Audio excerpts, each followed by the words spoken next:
Yeah, good evening, guys.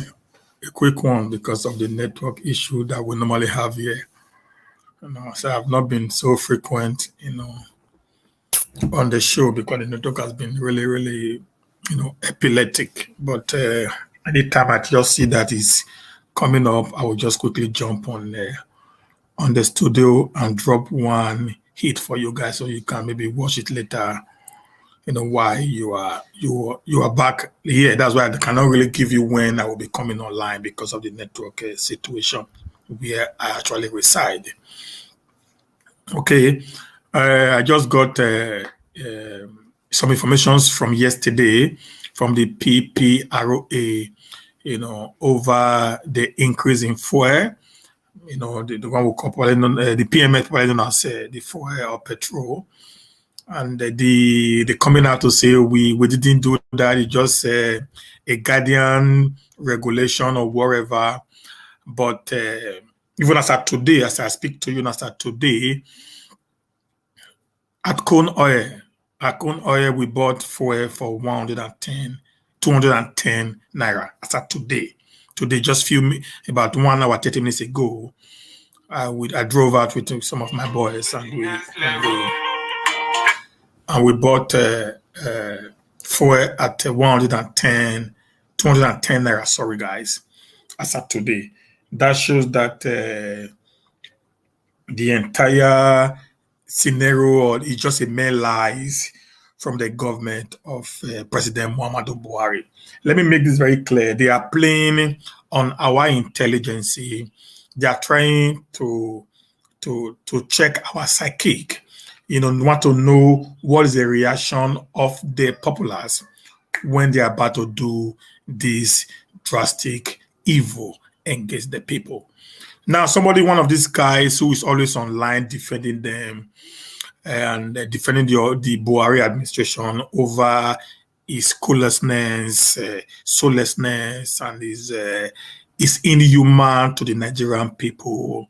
Always find a way to say, yeah, every other part of the world are selling in a petrol in a more higher price. Sorry, guys, I need to put this on silent.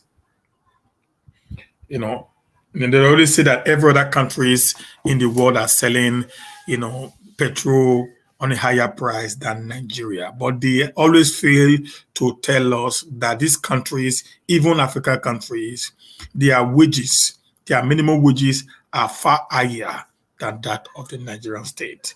They refuse to tell us that. They always try to omit that part.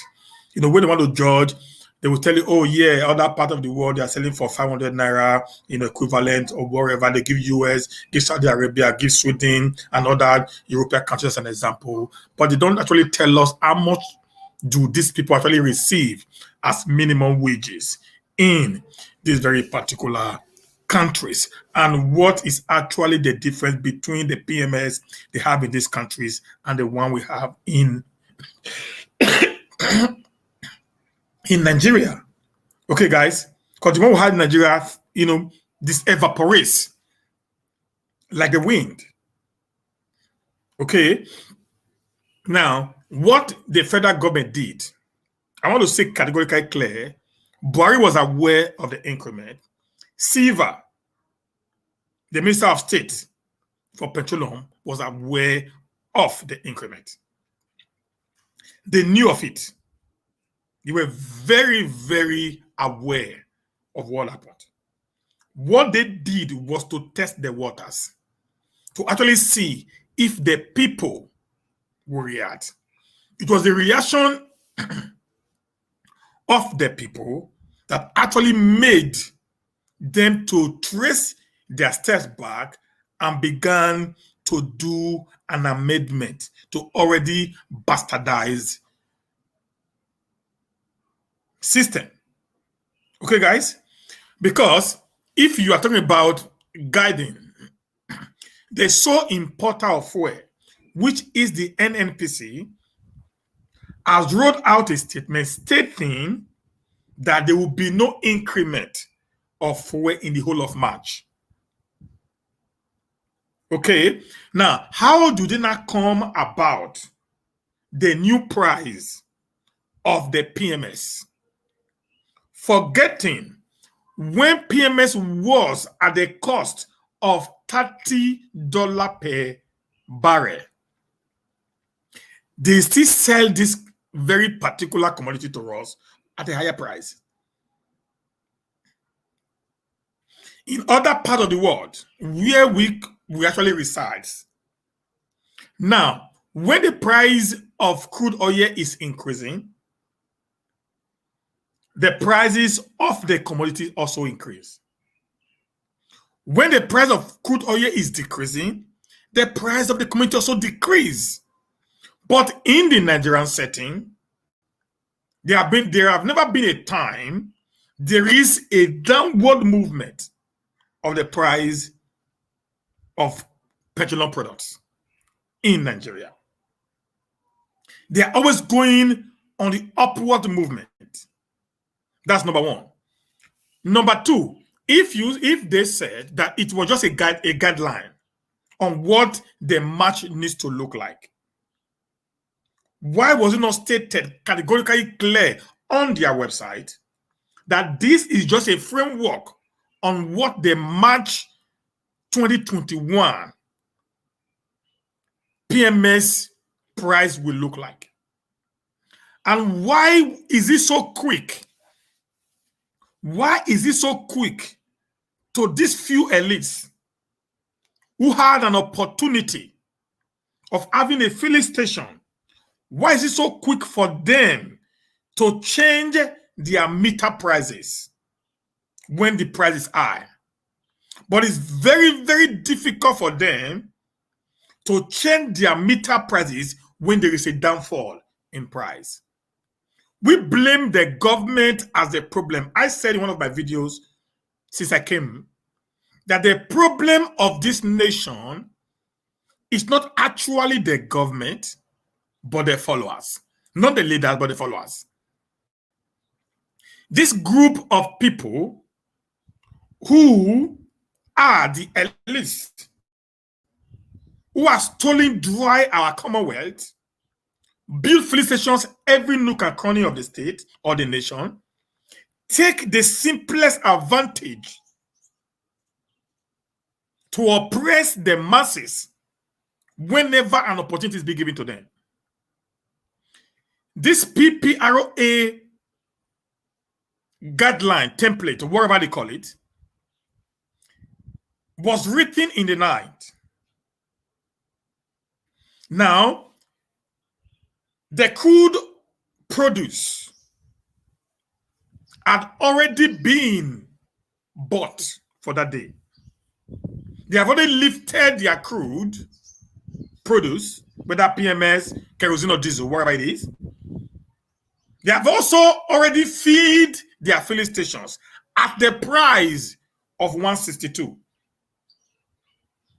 Get this, guys. We must begin to see our enemies clearly. Now, the moment they saw that increment of over 50 naira per liter, within a twinkle of an eye, they adjusted their meter to the new price. Whereas the cost at which this commodity was lifted from the port or from the depot was at the cost of 162, which is the old price. So they sell for 175. They're already making 14 naira, 15 naira per liter already. Now, when this old braha of guideline template by PPROA came up, they skyrocketed the meter, the price of PMS, to 210, 212, making an additional 50-something naira plus the already 14, 15 naira they are already making. Remember, some people were already selling at 180.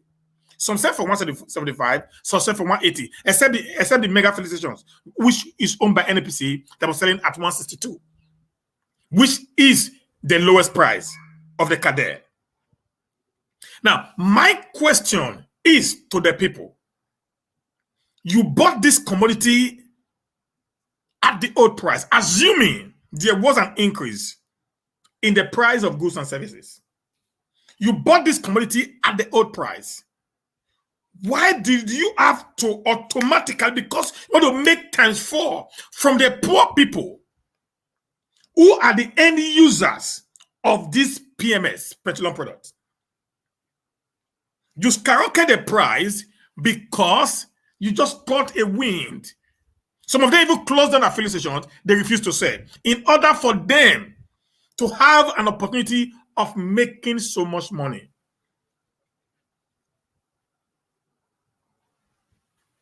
This is bad. The Nigerian system today is like the master and the slave system, which is not working anymore. I am so disappointed at many people. People like Patutomi, people like Dino Melaye, people like Femi Falana,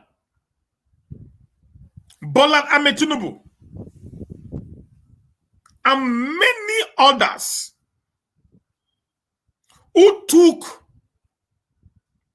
a protest march to Ojota in Lagos in 2014, January 2nd precisely, when Goodluck Jonathan said he was going to take away completely the subsidy on petroleum products, particularly the PMS. They went on the street. Goodluck put it at 145 or thereabout. They went on the street and locked down Ojota for 1 week, calling the government of Goodluck Jonathan clueless, heartless, and is not thinking about the plight of the people. Do not forget, the standard of living as at that time is far better than what we have today in Nigeria. They forced the hand of the clock, and Goodluck Jonathan bowed to their pressure and reduced the price to around 97 naira per barrel. If I'm not mistaken with the figures, guys. Now, in the space of this year alone, the PMS, which is also known as petrol, had been increased 3 times within these last 3 months of this year. This group of people are saying nothing, where the minimum wage remains constant, but the price of goods and services is increasing in an alarming rate. And a few elites who have so much stole from the commonwealth of the people takes advantage to impoverish the people the more by taking advantage of every loopholes provided by the archaic laws being made by the Nigerian government in favor of some few people. They take advantage of it, engage the masses. They love the masses begging them for bread. They love the masses crying for their lives. That's why I say it is a master-slave kind of relationship. Well, they take delight in seeing the Nigerian people begging for their lives. They take delight in seeing them pleading, begging to live. If not, I don't see any reason why it is easy for them to increase price, but very difficult for them to bring the price down when the need arises. Let me also say very clearly here, in the other part of the world where you have increase in the prices of PMS or petroleum products, like in Norway, for example, when there's an increase in the price of PMS, yeah, there will be an increase in the product. Normally, they have increase in the price of crude oil. There will be an increase in the product from crude oil. But the excesses on the excesses on the crude oil is used to cushion the effect of the increase in the price of the petroleum product. So even when the price is going up, the people are not being affected directly. Because they are one way or the other, the government does the balancing, the check and balancing to make sure that the economy is not being affected by the waves that is affecting the price of crude oil in the world market. But in the case of Nigeria, the common man bears the burden. When there is an inflation, it falls on the common man. When the elites are getting poorer, they make a law to impoverish the common man more.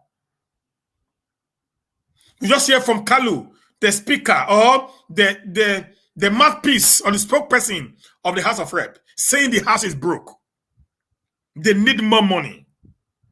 You get 129 billion naira every fucking year. Sorry, guys. From the budget to 300 and something people.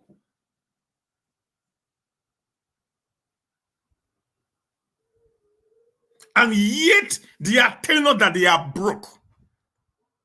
This bunch of nonchalance bought cars that worth over 18 million naira each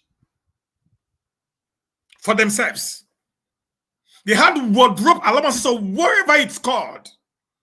The entire money that was given to them to run the day-to-day affair of the house was being consumed by these few greedy elements.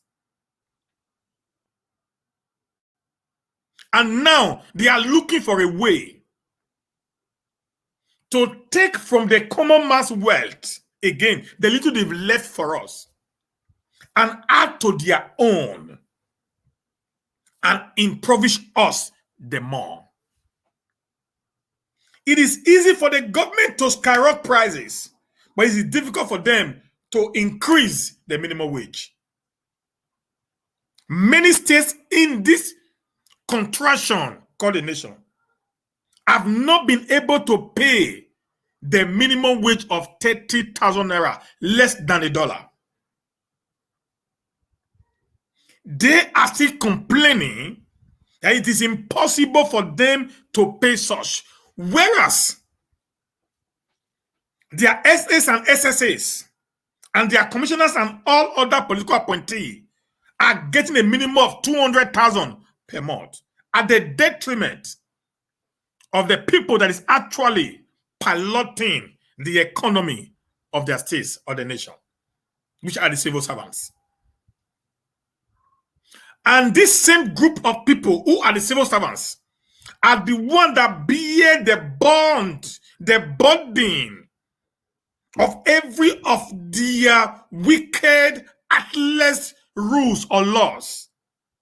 Like what we just saw. I drove into a filling station today. Asked for, I wanted to just check. They told me it was 212. I said, no, there's already a law. They said, our gas is at 212. Okay, if you don't want to buy, come out. And I drove out. One of my boys drove to a place because he had no fuel in his car. Into field. He bought for 210 naira per liter today in Benin City. And if they finally decided to increase the price of this essential commodity that actually runs the day-to-day running of the economy of Nigeria, we should get prepared in the next 1 week. The price of commodities will also increase by 100%.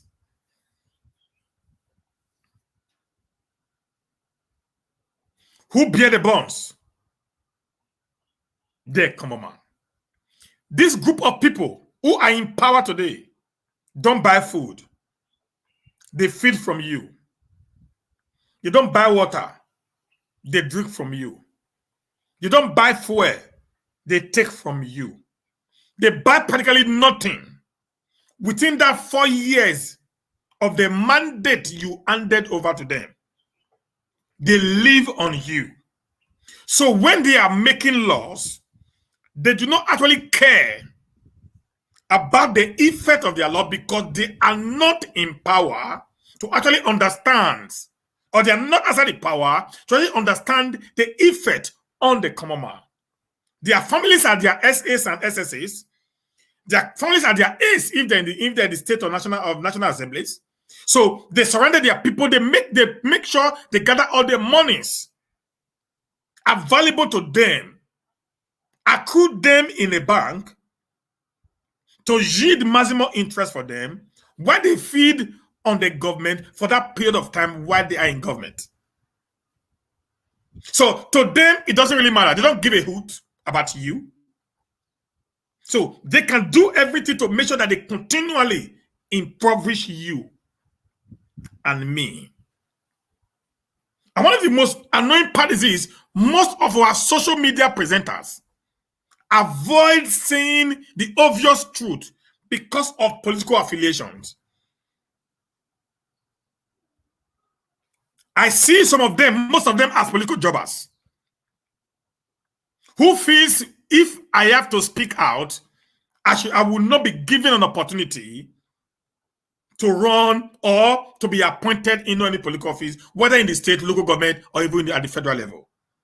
So therefore, they try to whitewash an already dirty linen because of their political interest. I, Humanist TV, don't care about any political appointment. I care about the people. My alliance is for the people. The people first, the people second, and the people last. I am a commoner.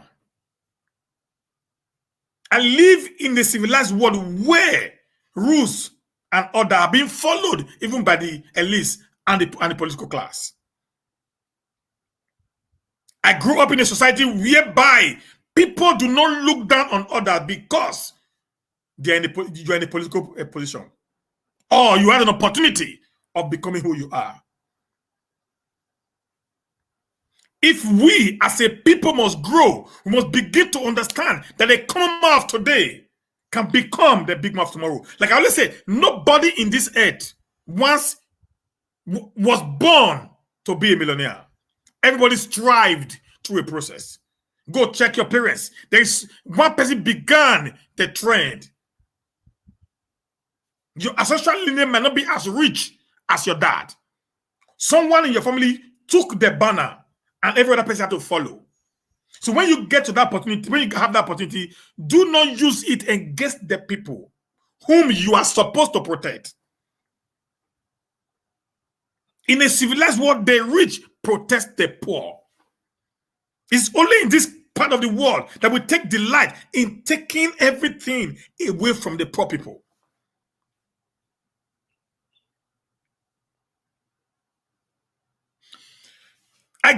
Listen, guys, I grew in a climate where this so-called says every year. Sometimes 3 times in a year. During the winter, during the autumn, and during the summer. They call it says. You can buy an Adidas during the height of the price. Maybe for 500 euros, 700 euros, 1,200 euros for one Adidas shoe. Maybe it might be during the summer. Then when the autumn is coming, where they don't need those products anymore in the store, they bring the same product, the price down, sometimes by 70%. You cannot buy the same shoe for 300 euros, from 102 to 300 euros.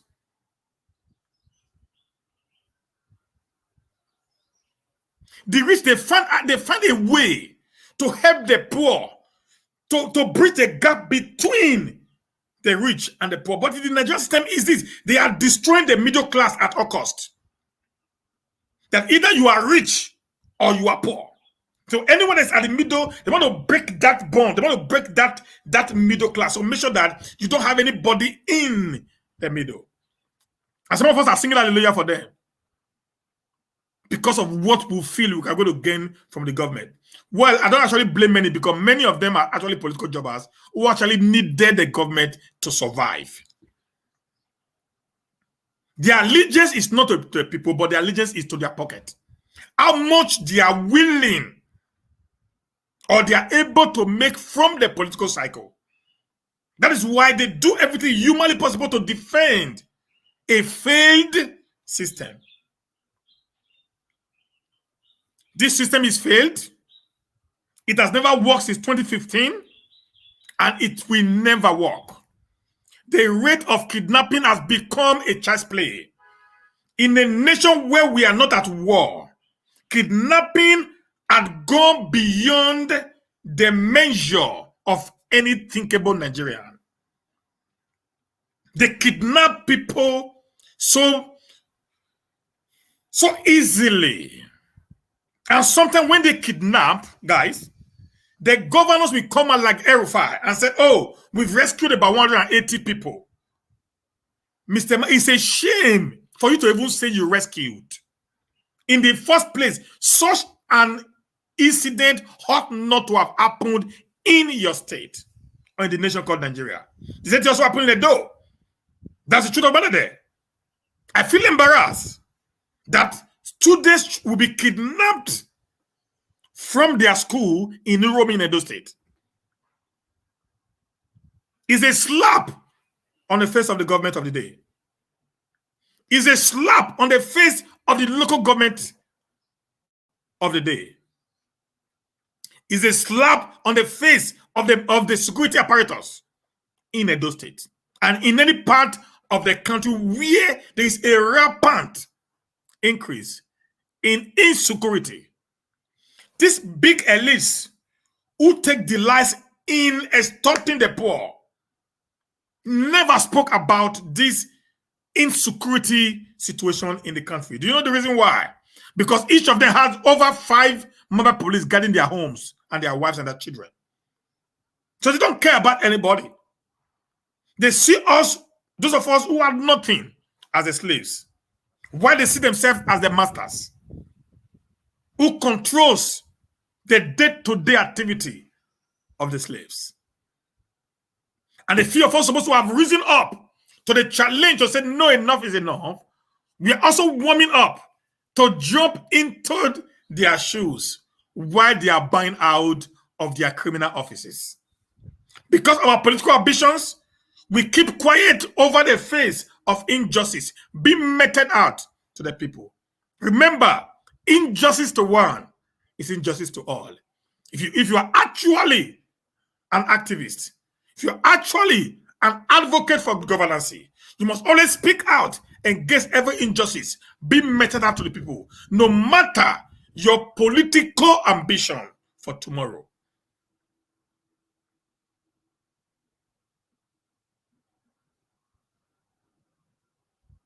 Okay, I think I just read a statement on the Facebook of Abatabaza. He said, "Goodwill is better than rituals.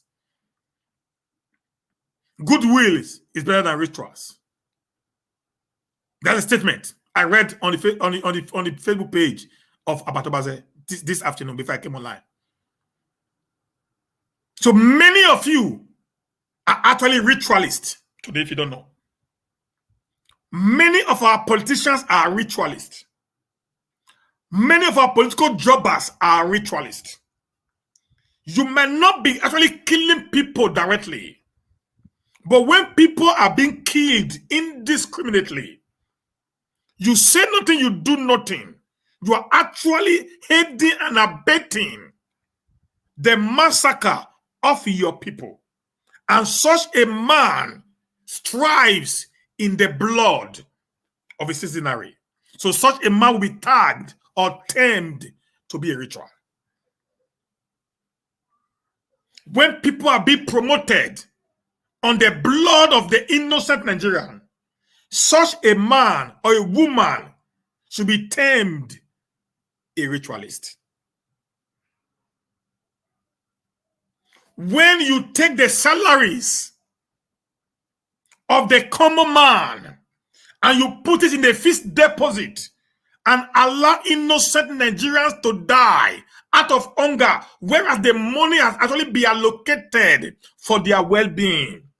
Such a man is living on the blood of other Nigerians. Such a man is termed a ritualist. When you are being given money to make a standard road and you make a substandard road, which now result in frequent accidents and destruction of lives and property, such a one is termed a ritualist. When you are being given the security vote as a state governor, a federal governor, a local governor, wherever position you find yourself, to not be able to help in securing your people, rather than you using the money for the reason why it was given, you decided to use it for your personal gain because the Lord does not give you, the room or the window to account for it. And you say, yes, I'm not going to account for it, so nobody's going to ask me how I spent such money. Such a one is a ritualist because you are living on the blood of your citizens.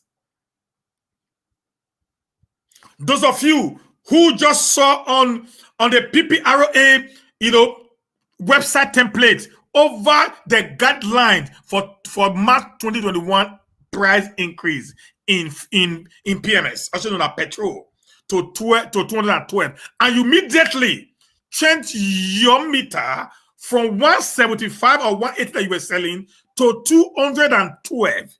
You are a ritualist. You are living on the sweat and the blood of the innocent Nigerians.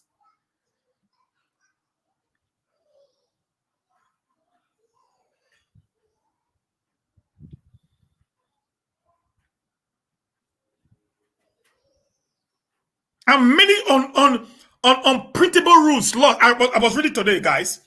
Sorry, guys. I was reading today and I saw that the federal government is waiting for Dangote refinery to take them away from the mess that we find ourselves today. And my first question that came to my mind, I want to ask the people here today is this: is Dangote richer than Nigeria?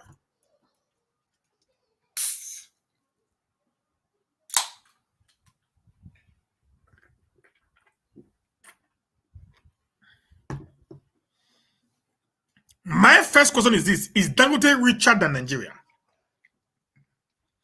If one man can single-handedly build a 650,000 barrels per day capacity, and the federal government cannot fix the 4 refineries in Warri, Port Harcourt, and Kaduna, such a government is a ritualist government. And now they are trying to monopolize the petroleum product just the way they monopolize the Smith. It's a shame that in Nigeria, where the raw materials for the production of this Smith are being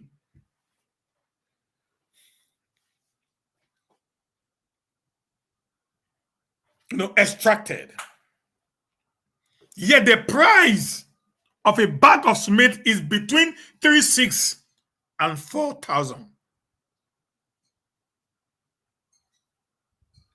You are now waiting for such a man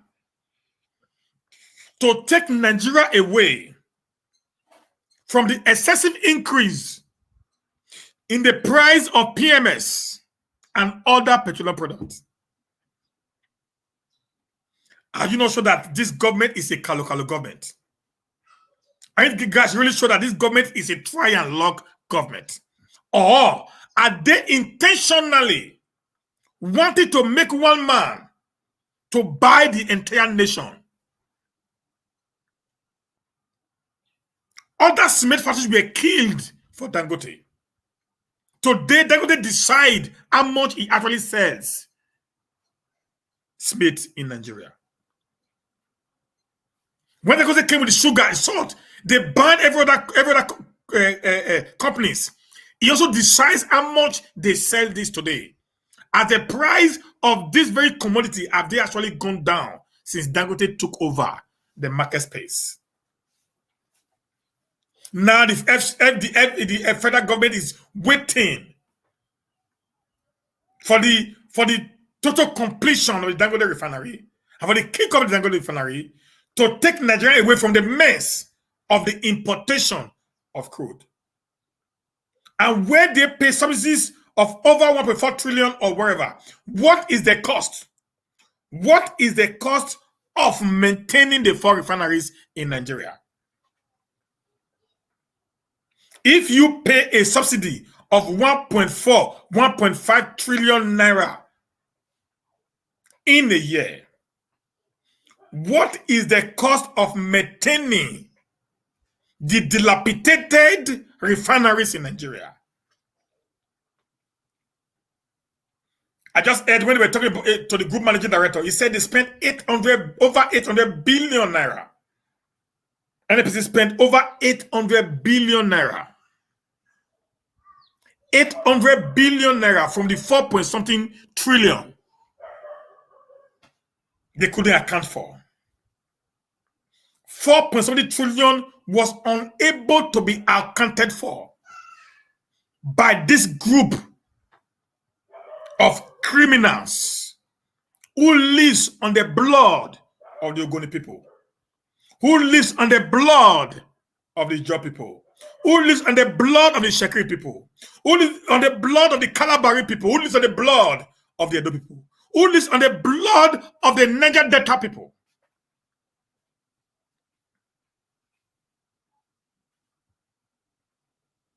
$800 billion they said they spent. On what? Nobody knows.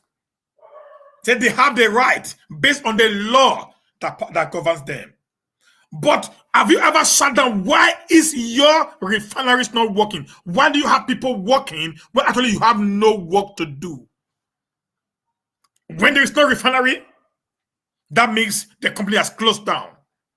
There's bankruptcy. Then if you just have to import fuel into the country, every staff of the NNPC needs to be fired. You do not need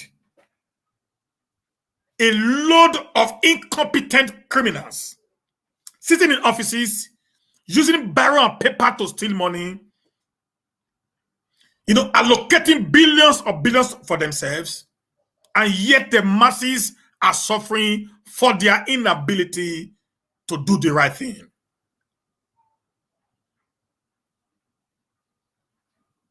I wonder the kind of government that we have today. And I wonder the kind of citizens that we actually have in a time like this who are scared of saying nothing. As I said, the Nigerian citizenry is a slave mentality. No, slaves are always afraid to speak.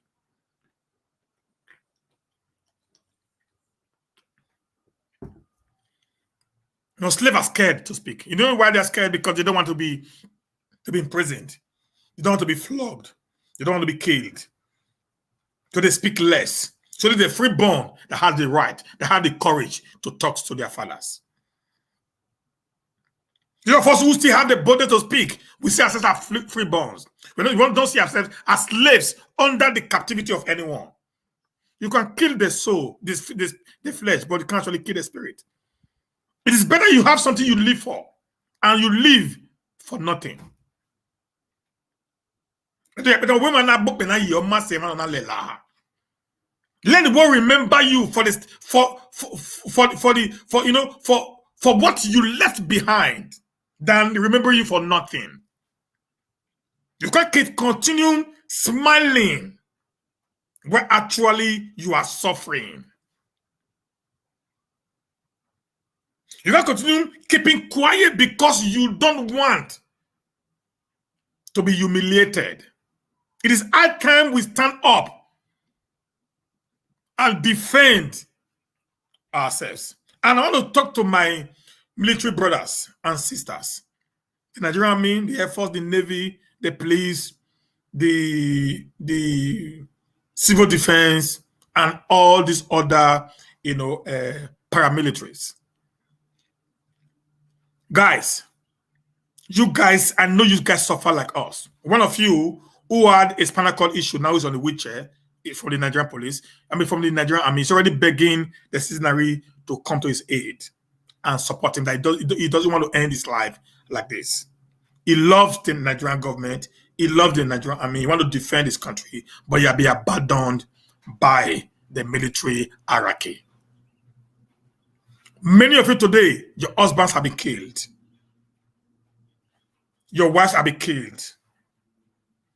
Your fathers, your mothers, your sisters, your brothers have been killed at the battlefront. And you, the people, the family they left behind, have not been taken care of by the power that be. You have been rejected by these people. You have been neglected by them. You are living today on the mercies of the civilians that your father, your mother, your brother, your sister, wherever it is, have maltreated while they were in service. My candid advice to you guys is this. Try to understand, we, the civilians, are actually fighting for a better Nigeria that will also benefit you. In a civilized world, people like us are being protected by you people because we say the truth the way we saw it. We are not being moved by the fear or the intimidation of the powers that be. So we are ready to tell the story the way they are. And they protect us to make sure that our voices are being heard and our voices are not being quenched. I know you have a last order, but let me say something very clearly. Your last order is on the citizenry to protect lives and property. The day you signed your contract of becoming a military personnel in the Nigerian military setting is to defend and to protect the lives and property of the Nigerian people. That is your first duty. So your first allegiance is to the Nigerian people before even to your bosses. This is a fact, sir.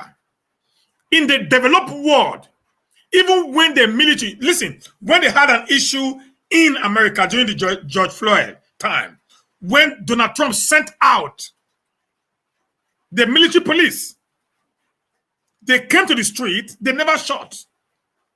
They begged the people to protest within the ambit of the law, and they escorted them to their joint or to their desired destinations.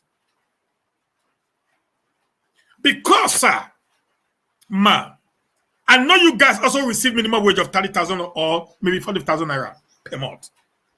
In the Nigerian economy of today, it is not enough for you guys to survive. I have many of you have friends. Those of you that will be watching me know that. And I know the kind of life you live, my brothers and sisters. You live just the same way that an average Nigerian actually lives. Even some of them live more better than you. Because your barracks is nothing to write them about. Your standard of living is an eyesore. So when we come out to say we need a better package for the Nigerian people, we are actually including you, the military personnel, as part of that package. But we know that few people within the corridor of power are actually the one eating all the money that is allocated to your ministries or to your agencies, as the case may be. I want to say, the rate at which they are treating us today is becoming unbearable to an average Nigerian man. If they say the problem of Nigeria is importation of fuel, for goodness sake, how much does it cost to have a modular refinery? Why will the government not give all individuals that have the capability of building a modular refinery to build one in every state of the federation. That's my question. Why not give out, an idea whereby every state have a modular, one or two? If you have the capability to get the license, give them a time frame so that they can be able to build one and make and domesticate PMS and every other product rather than importing from other countries. We sell crude oil to them in a very cheap rate and we import back in a very expensive rate. Who does that? Who actually does that? You sell a crude at $17 as of today per barrel. And do you know how many liters of PMS that one barrel will give to you? Who does that? Who does that, guys? Is that not stupidity of the highest order? Sometimes, like I said, I didn't go to school, I'm not educated, but I have common sense. Common sense isn't actually common. Why can't our leader just sit down and say, come on, we need to put a stop to this? Why just making some few individuals rich at the detriment of the general people?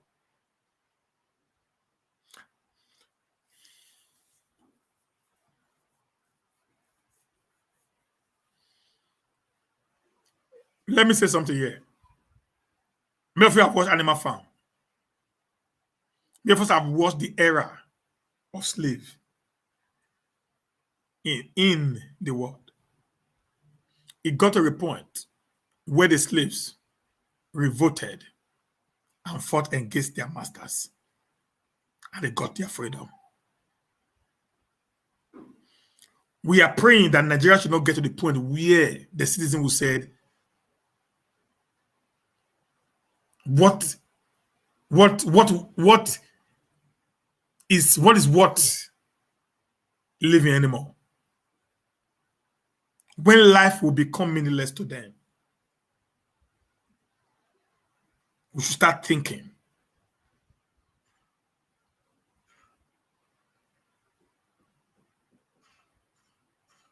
We have already had so much insecurity in our hands.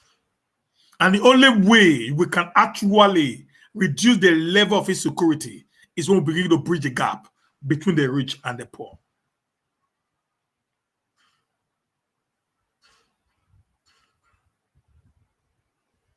The more you widen the gap, the more insecurity persists.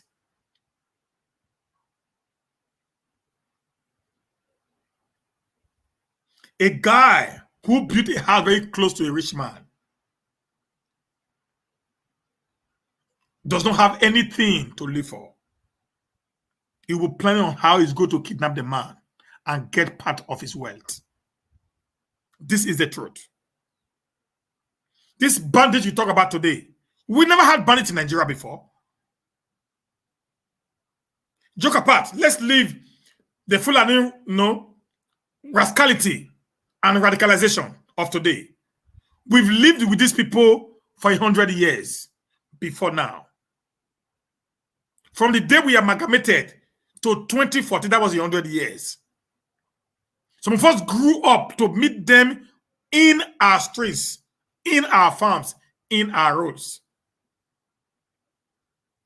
We never thought that one day these simple, easy-looking guys will become a terror in the face of every Nigerian.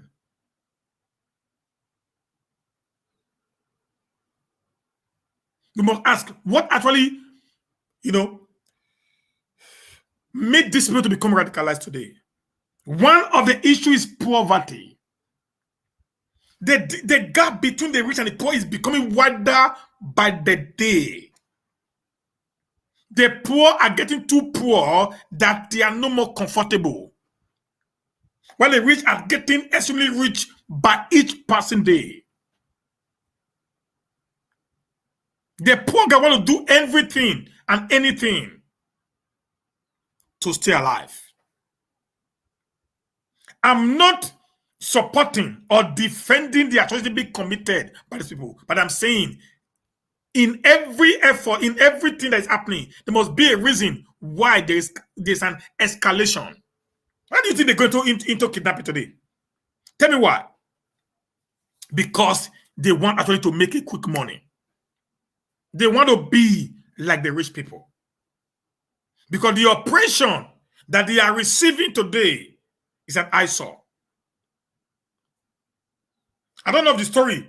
We all saw the one of this Oba who married one Igbo girl. They said there are two pictures coming up that a guy just proposed to the Igbo girl some few days ago. Don't know actually that is. Now, the billionaire came out and picked her up from the guy. There's an oppression. If that's true, like I said, I don't know how true that is. I saw it on social media space today. I saw it on Legit. I'm on the one that blogger site. This guy was proposed to. This guy was proposed to by a guy, and today the billionaire of about 90 years old picked the beautiful princess from this guy and got married to her. This young guy, if it's true, this young guy will do everything and all things to break the yoke of poverty. He will not mind the consequences of his actions because he has been spat on by the elites. These are some of the things. Guys, we need to start telling ourselves the truth too. That's the only way we can get freedom. These are some of the reasons why criminality is on the rise by the day. I spoke to some guys who are into courtesan. And I asked them, guys, why did you go into courtesan? Say, bros, make I tell you. One, intimidation. Many of them actually went in because they were being intimidated by others. It's still the same thing. Now, this is not about wealth now. Now, when you have money, I'm poor. You owe me. You should come and arrest me. You know that. Now you don't owe me. Oh. Because I came to your house to demand for my money. You call the police will pick me up and throw me inside the prison. They will beat me up and level a very big allegation on me. I might even stay 3 months or even 2 years in prison for my money. Oppression. And if I finally come out from the prison, I have one thing in my mind. I must be like this man. I will do everything humanly possible to pay this man back in his own coin. Either I'll go and join the court, go and do ritualism, or do anything that will make me to be known in the society. That may not be the way out, but these are the things that this elites, this bourgeois, these feudal lords that control this contraction called Nigeria has pushed many off their seasonal ritual.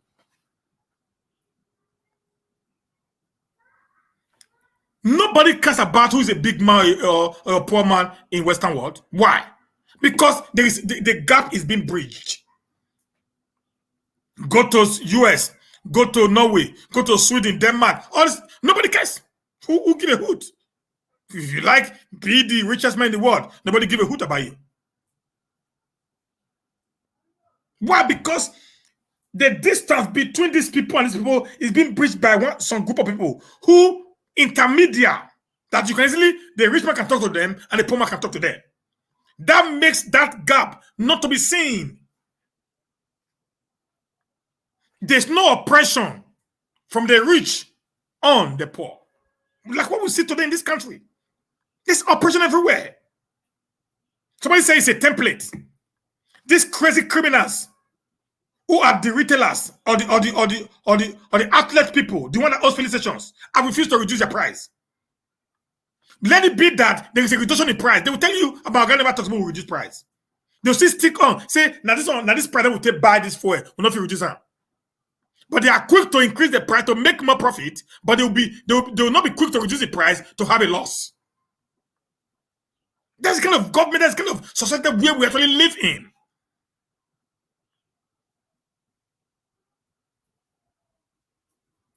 And the worst part of it is the government of the day is so clueless.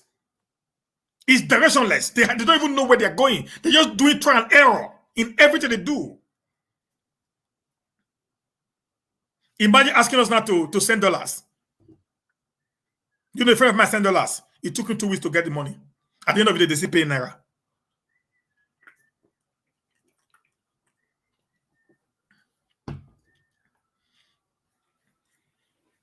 A friend of mine sent dollars according to the CBN directives. At the end of the day, it was paid naira. Why asking me to send dollars to Nigeria when you know the bank cannot actually afford to pay me the dollars? You know what they do? Because they want to break the black market and make the middleman, who are those people living abroad, to be poorer.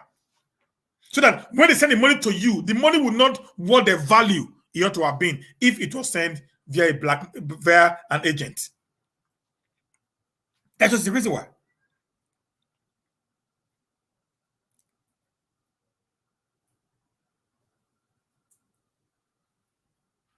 So please, if you are a political jobber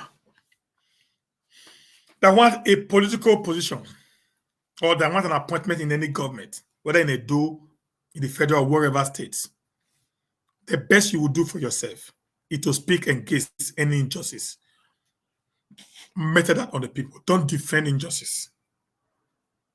You have an opportunity of being the corridor of power. Does not mean you're going to remain in power. Like I said, I am for the people. Once upon a time, we have John Odigio Oyegu in Edo State. Today, he's an ex-governor. Once upon a time, we have Lucky Benedion in Edo State. Today, he's an ex-governor. Once upon a time, we have Osadime Osumbo, professor.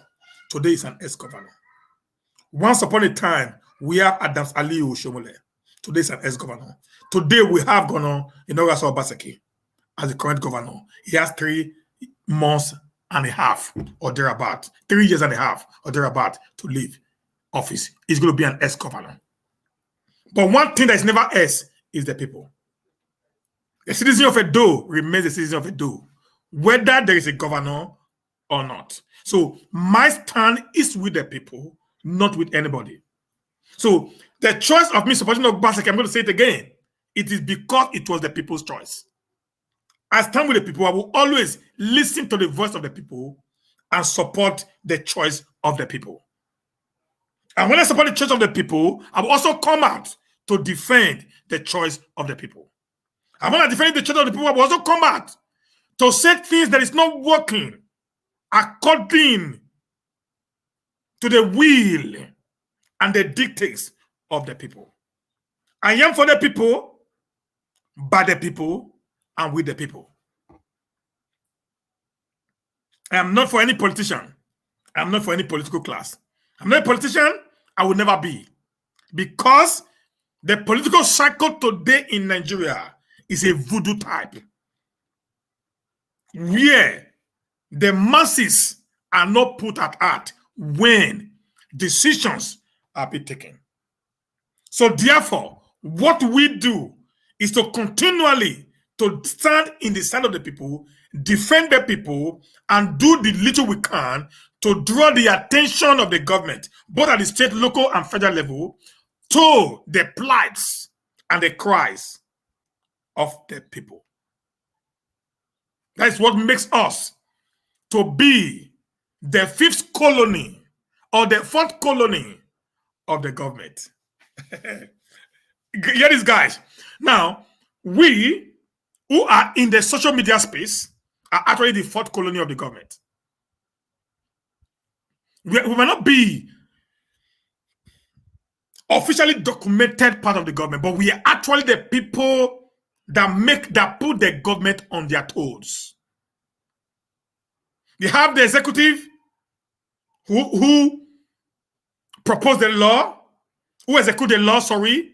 The judiciary interpret the law, and the legislature who actually makes the law. We do not have the journalists, which also we that are bloggers are not part of journalism in Nigeria, who actually now monitor these three arms of government, because we are independent.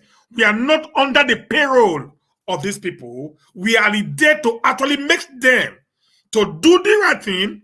If they don't, we are here to let the world know that they are doing the opposite of what they said they were going to do. So if you're actually a blogger, you should not have any political coloration. You should always stand on the side of the people. Defend the people, defend the people, defend the people. Today we are saying we will not accept any hike in the price of PMS. If there will be an increase in the price of PMS, there should be an increase in the minimum wage of the Nigerian people. The government of Nigeria should also, as a matter of urgency, begin to reevaluate the price or the salary of the common man. Because at the time the 30,000 naira minimum wage was accepted or signed into law, the price of crude oil was $25 per barrel. I repeat this. At the time, the salary, the minimum wage was actually accepted and signed into law by President Muhammadu Buhari. The price of crude oil was around $25 or $30 per barrel. Today, the price of crude oil has flew to $70 per barrel. Therefore, if there will be an increase in the essential necessities of the common man, which is the PMS, there also have to be an upward rise in the price of the goods or the services being rendered by the workers, which is their salary. I want to use this period to call on Nigerian Labour Congress and the TUC to stand up and begin to defend their people. Because this is one thing I will continue to respect the ex-governor of Edo State, Advocacy, for. During his time, despite whatsoever name he would have been called, but that man was a guy who actually brought fire, life into the NLC. I'm very sure if it was the time of Oshomole that this was actually happening, he would have been on the street of Abuja, causing great headache to the government of the day. But today, the Wabara, or whatever name, wherever NLC government has become a shadow of what Adamsali Oshomole left behind for them.